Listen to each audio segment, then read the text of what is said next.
going on in the city. We have the family here of Brother Aaron Winston. And, if everyone is familiar with the situation that happened on Saturday night, we're going to allow them to be a voice to put their feelings out there on what's going on. Because, again, it's a voice of police brutality in Baltimore City. And that's something that we always have to put out there. So I'm honored that they're here today, and I'm honored that they're able to come and just let it be heard, their feelings, what it feels like as a family to go through such a trauma time experience from Baltimore City. And we're going to allow them to come on and share. We have his dad, we have his brothers here. And again, Baltimore, we have to be great listeners of things in Baltimore City so we can be really focused on acting. We also have with us today, we have an opportunity to hear from so many of our candidates. And I said it was 28 and somebody had a baby, but I don't know if it's 28 or 29. It goes up and down so much. But we have Sister Laverne Murray here. She's unaffiliated candidate running for mayor in Baltimore. So we're going to have an opportunity to hear, some of her vision, some of her ideas for Baltimore City, some of the things that make her want to be mayor, around here. So, we create characters around here. I could be the mayor of the government in here for the next hour. I could say how I feel. We got to let it flow around here. Also, I just want to put out there a great big thank you for some great support this week. I had a situation with the with the I don't know what is it, the city paper. They had a lot to say about Miss Flowers this week. But I want to say thank you to those individuals, my supporters, people that, to know Miss Flowers is to love Miss Flowers. And one thing I realized that I am not blind to is controversy and attack. So God say this mission that I'm on, I'm going to get that. I can expect it. And when it come, I'm okay with it. I just got to keep it moving so I don't focus on it. Because if I focus on it, I go back into my before Christ time. And then they might not like the outcome. So call in 410-41-1010 Baltimore. As we take our opportunity, I'm going to let Aaron Winston family introduce themselves and really be able to share how their week has been. Because I know it's been a challenging time. And I know it's been a time where they got to get together with their family and figure out things that's going on. So I'm going to let you guys just introduce yourself to my audience. I'm Kenneth Irvin. I'm Aaron Winston's younger brother. My name is Edward Winston. I'm Kenneth Irvin's father. Aaron Winston's father. And I'm Drayon Bunley. I'm a friend of the family, but Aaron's like my brother. Awesome. Also, you want to introduce yourself too?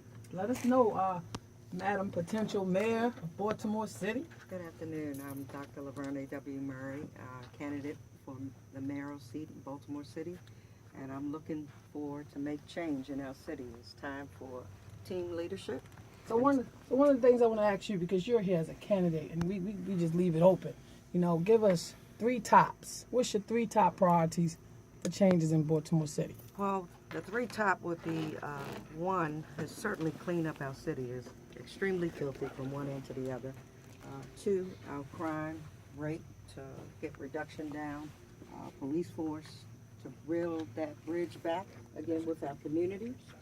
And certainly education, that our youth need to be the priority in our education system. Can I tell you number 4? Yes. And homelessness, okay? Oh, absolutely. And we're going to have a lot to talk about. Yes. I'm also, we have Robert Lee Hadley? Hardy? Hi, Robert Lee Hardy. This comment on my Instagram page where people are constantly going at different pictures, asking me questions and all those sorts of things. And if any of those people that are doing those things are listening, I just want to let them know that I'm not responding because there's a couple of things that I could say, but I also know that that's also fake. So I want the people to know that first and foremost, that they're dealing with a strong black family. They're not dealing with a dumb or an ignorant black family. And even if they were dealing with a family that they think are ignorant or whatever the case may be, guess what? I know right now that we have the support of Baltimore City behind us right now. And some people seem to think that my brother could have, kind of like egged this on or whatever the case may be. But this is the thing that I know being a black man in Baltimore City, that's educated, that has that Bachelor's of Fine Arts degree. My mother and father saw me through college. You know what I mean? I wasn't a perfect kid or anything like that. But this is the whole thing. Even with having a bachelor's degree, even with being a respectable person, even with teaching Mayor Stephanie Rawlins Blake's daughter and teaching Nick Mosby and Marilyn Mosby's daughters and all those sorts of things, when I walk down the street, they don't see a smart man. They see an animal for the most part. You know what I'm saying? So it doesn't matter how educated you are, how well managed you are, how much home training you have. It doesn't matter. It's time for us to stand up and stand together, because at this point, although I know we have supporters from different races and nationalities and things like that, but that's not what I'm talking about right now. I'm talking about us standing together for us. I appreciate support from wherever it comes from, but I'm talking about us standing together for us, because you could be a yes some, no sir, yes sir, no matter what. If you're viewed as an animal, you're viewed as an animal, and there's nothing you can do to change the oppressor's opinions about you.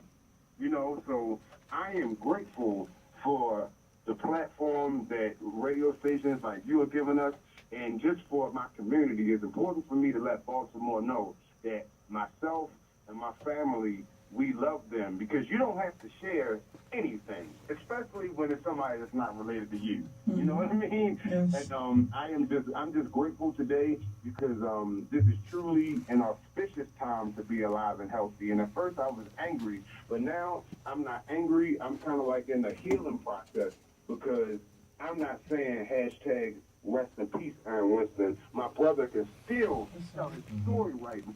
My brother can still tell his story right now. My brother can still tell his story right now. Praise God. And that's not That's the case it. for everybody, because all of the people that we lost from police brutality didn't die by the gun.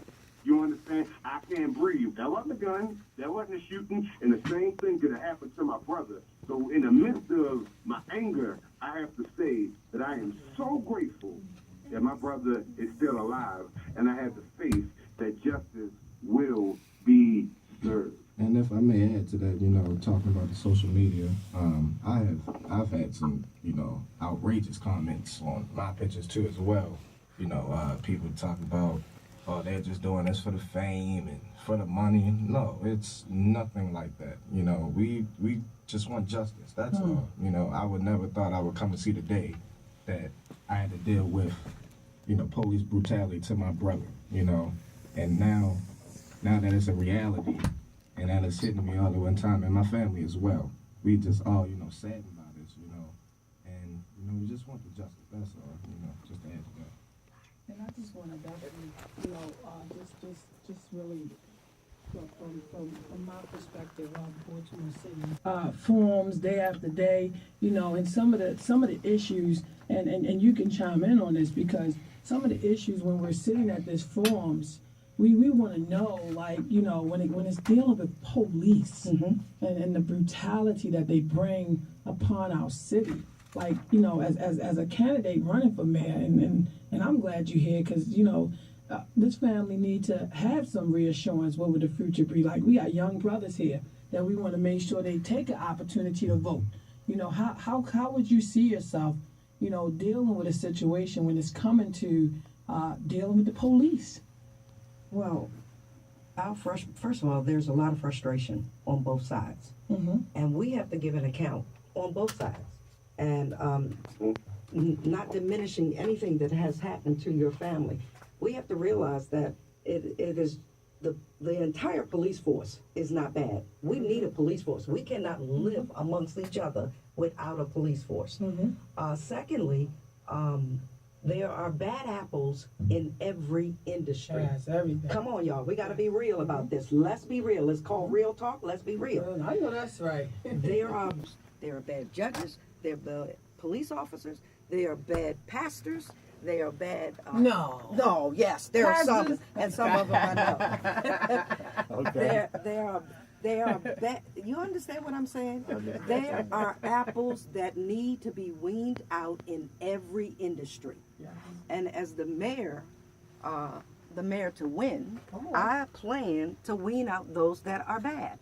Through one of the methods to possibly do that is, first of all, we need to have mandatory stress sessions for our police officers, not crisis issues. When the crisis happens, then we get mandatory sessions. No, I want to put on the table that we have our police officers get mandatory stress Evaluation. decompressing. Can we do it every 72 hours? No, how about every month that it is mandatory? Our And they did every firefighters, 72 hours, so they hours, don't hurry, you know. Because they special. Let's say every 72 hours. our firefighters work 14 days Yes. out of the month, Yes. and so automatically there's a de-stressing because they're only working 14 days out of the month.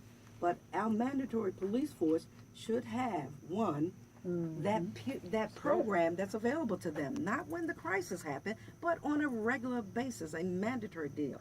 Retraining, and I like to propose, because I'm a military person, my family is a military family, that our state troopers are more disciplined. Because it's a military style of training and discipline. So, I mean, you know, I had a brief moment, I say brief moment, in the military, in the Reserve Officer Training Corps. And I learned that discipline, you know, you're Yes. training Oh, your yeah. Oh, officers yeah. to Yeah. not just react, but Yes. be able to, you know, size up the situation, decompose it, and fix it, and then come from that perspective. We have to bridge the gap, and it has to work on both sides. You know, the people have to be willing to want to build that trust again. We have to restore that trust. You remember when we was little, officer friendly? Officer friendly. Officer was a long friendly. time ago. Come on, Officer come on. friendly It is can gone. No, he may be gone, but it can be done. It can. Anything is possible. You know, Okay. Real Talk Baltimore, call in 410-481-1010. We are listening to Aaron Winston's family and our running candidate for mayor, Sister Laverne is here. So again, you know, we wanna keep this rolling and chime in because again, you know, these type of discussions, you know, got to come to the table. And I wanna and as a father, you know, when I think about Aaron's dad sitting here. Like, you know, how does this make you feel when it comes to the fact, I know how I feel when somebody mess with one of my children. You know, don't call me to the school because I might get up there and forget that I Right. can't do that no more. But how does this make you feel as a father, you know, and your son going through this at the hands of someone that we should trust, the police? I am angry in reference to this. I'm at the stage that it's no words I could put out. It's just so much anger built up inside of me that I'm praying on this hard that I can calm down, and it hasn't happened yet. So this is about a lot of reasons why when we do the press conferences, when we talking to different people, different organizations, I try to just sit back and take in. Because I don't feel as though I'm ready to go out there because I will come out wrong, and you know. Found out we in the same training class. Yeah, if I could do what I want to do, the officer wouldn't be, you know, he wouldn't be here. Yeah. Okay, I'm gonna put it like that. You know, you make and I wanna chime in on that because you make a great point.